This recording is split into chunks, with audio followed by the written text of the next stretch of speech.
Ya hablaremos del caso Simperti, pero vamos a meternos de lleno a otra controversia. Y lo voy a plantear de esta manera y me parece que es la más directa de decirlo, porque si alguien pensaba que la derrota electoral del oficialismo iba a traducirse en una transición ordenada, republicana, decente, creo que se equivocó. Porque lo que estamos viendo en estos últimos días no es un traspaso de mando, sino que el levantamiento de una especie de barricada a partir de la discusión sobre la famosa ley Amarre. José Antonio Kast había ganado esta elección, entre otras, con una promesa muy clara de eficiencia y austeridad, con una reingeniería profunda respecto de los gastos del Estado y una reducción para aquello. Y después de hacer una campaña sistemática de desinformación por parte de la candidata Janet Jara, afirmando que habían planes ocultos para terminar con la PGU, entre otras cosas, que era lo que decía Janet Jara, a pesar de que el candidato Kast ha insistido en que derechos adquiridos no van a ser tocados, derechos sociales. Lo que hemos visto ahora es que en los pasillos de la Moneda y en las oficinas de los ministerios se activó un mecanismo de defensa bautizado, creo yo, bastante acertadamente como la Operación Amarre, la Operación Candado. Y lo que está en juego aquí no son los derechos de los trabajadores como se intenta vender en las minutas comunicacionales del gobierno, porque lo que está en juego es el control real del aparato estatal. Lo que está en juego es si el próximo presidente va a tener las llaves para poder gobernar o si va a recibir un Estado con las manos amarradas, secuestrado por una burocracia que puede ser inamovible. Todo a través de una modificación legal que se está haciendo a la rápida, metida casi por la ventana en la ley de reajuste del sector público, donde el gobierno busca blindar a sus funcionarios a contrata, transformar un criterio administrativo en una especie de escudo bien impenetrable. Y esto podría convertirse, creo yo, ya lo es, el primer gallito político de lo que puede ser una oposición bastante brutal. O sea, están actuando ya como oposición dentro del gobierno, tratando de dejar amarrado a funcionarios públicos. Quiero recordar, ¿no?, que la Operación Amarre básicamente es en esencia, primero me parece una respuesta bastante tramposa y preventiva, y el razonamiento, que pareciera ser muy simple, al mismo tiempo puede tener una lógica bastante perversa también. O sea que uno podría entender que lo que se está diciendo entre líneas es que si el próximo presidente promete despidos para achicar el Estado, hay que cambiar las reglas del juego ahora, antes de entregar las llaves, digamos, hacer que despedir a cercanos al gobierno sea ilegal o tan caro que al final sea imposible poder removerlo. Esta es una de las razones por las cuales José Antonio Kast no especificaba cómo pretendía reducir en 6.000 millones el gasto público. Solamente hablaba de operadores políticos, pero él siempre dijo, si presento antes el plan, van a buscar leyes para evitar poder ponerlo en práctica. Y aquí está, bastó que dijera que uno de sus planes era reducir el aparato público en términos de los operadores para que lo que ocurriera es que se intentara pasar una norma por el Congreso para poder hacer más difícil remover a funcionarios a contrata. Todo gira en torno a un concepto que suena bonito, ¿no?, que es el de la confianza legítima. Históricamente, para que se entienda bien, los funcionarios a contrata, que hoy día son la mayoría en el Estado, tienen un vínculo que dura un año. Se termina el 31 de diciembre. Pero la Contraloría, con un buen criterio, dijo hace años que si una persona le renovaban el contrato por mucho tiempo, hoy está en 5 años, antes en algún momento era 2, pero después hubo un cambio de criterio en la norma, la persona tiene derecho a pensar que va a seguir teniendo trabajo. Eso es lo que se entiende como confianza legítima. ¿Y qué es lo que quiere hacer el gobierno ahora?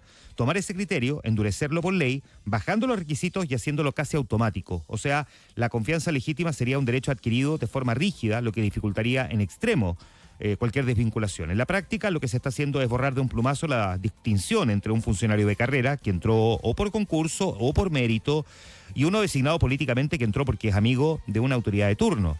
Y al consolidar la inamovilidad de los trabajadores a contrata, el gobierno estaría ampliando la planta del Estado por secretaría, sin concursos públicos, sin filtros por mérito, por excelencia, sin vergüenza. Así. Si esta norma se aprueba, tal como la diseñaron, habrá que ver qué es lo que ocurre en el Congreso, porque tiene que pasar por el Congreso. El gobierno de Kast se va a encontrar con una administración pública que va a estar petrificada. Y esto es un problema, un ministerio donde sobran funcionarios, donde hay gente que no hace la pega, pero el nuevo ministro no puede sacarlos porque están blindados por una ley que se hizo a última hora. Básicamente, remover a un funcionario implicaría una batalla judicial de años, perdida de antemano. Es la privatización de facto de los cargos públicos para un sector político. La sospecha, o me atrevería yo a estas alturas a decir la certeza, es que se busca proteger a simpatizantes o derechamente militantes contratados durante este periodo presidencial. No estamos hablando además de un puñado de personas, porque si bien las cifras fluctúan, la verdad es que hablamos de un universo potencial de decenas de miles de personas.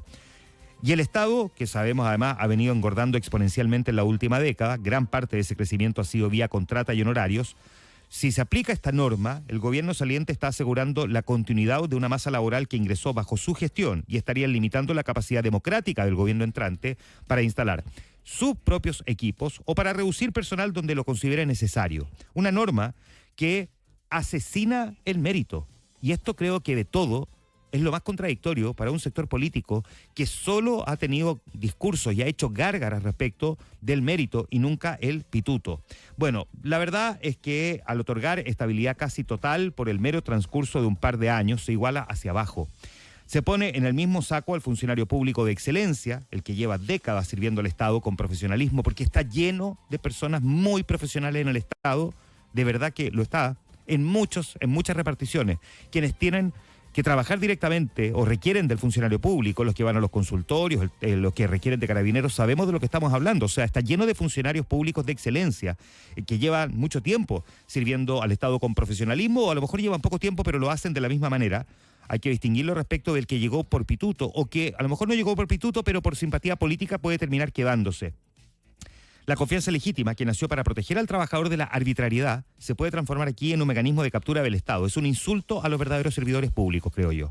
Bueno, durante décadas, la centroizquierda y la izquierda además se llenaron la boca criticando las leyes de amarre de la dictadura, y aquí ahora están dejando su propia ley de amarre. Rasgaron vestidura, con justa razón por lo demás, porque el régimen saliente dejaba inamovible a funcionarios y hasta a parlamentarios, acuérdense. Y ahora, esa misma izquierda, que le gustó el poder, se engolosinó, y bueno, ahora quiere dejar su propia ley amarre.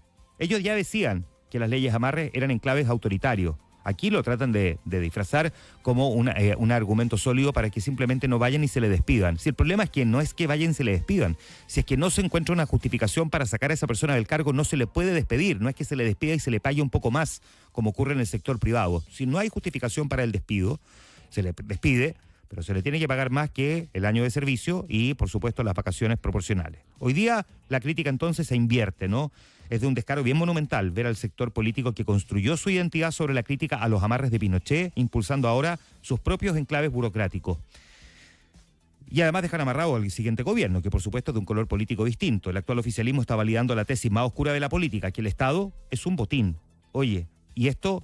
vaya que genera ruido, que genera preocupación, porque al final desprestigia al estamento que sostiene la institucionalidad democrática. O sea, básicamente que el Estado no es de todos los chilenos, sino del partido que gana, y que hay que protegerlo del adversario como si fuera una especie de propiedad de un sector. Esta ley de amarre tiene un objetivo político bastante claro, que es básicamente gobernar desde la oposición. Quieren impedir que el nuevo mandatario pueda ejecutar el mandato por el cual fue elegido. Y eso... de todo, creo que es lo más inquietante en términos prácticos. Es una propuesta que además, hay que decir, es tan descabellada, tan irracional desde el punto de vista técnico, que ha generado grietas incluso dentro del propio gobierno.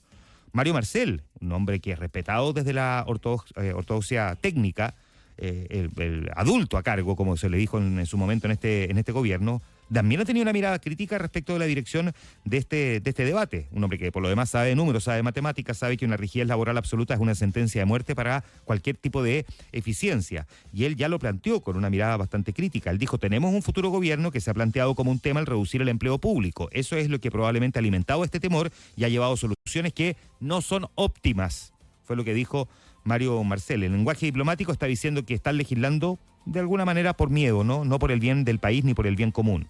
Y en el centro de esta discusión aparece quien es su sucesor, Nicolás Grau, que si bien no es por quien pasa esta determinación, también pasó por su escritorio. La verdad es que no hay que perder de vista el bosque, porque como dice el famoso refrán, a veces los árboles no dejan ver el bosque. Aquí no hay que perder de vista el bosque. El caso Amarre es mucho más que una discusión técnica sobre contrato administrativo.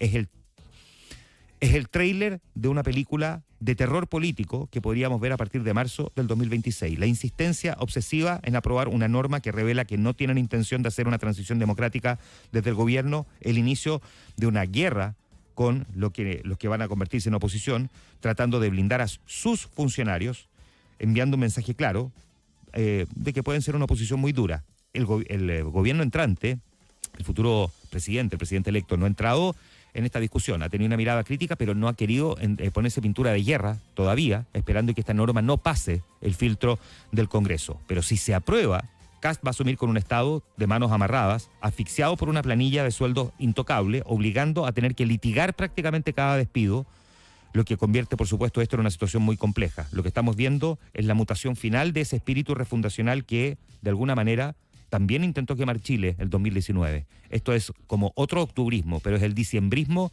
de la ley Amarre. Nada peor para un Estado que tener ocupas, que es básicamente lo que podríamos estar viendo en caso de que avance una norma que no tiene justificación técnica alguna.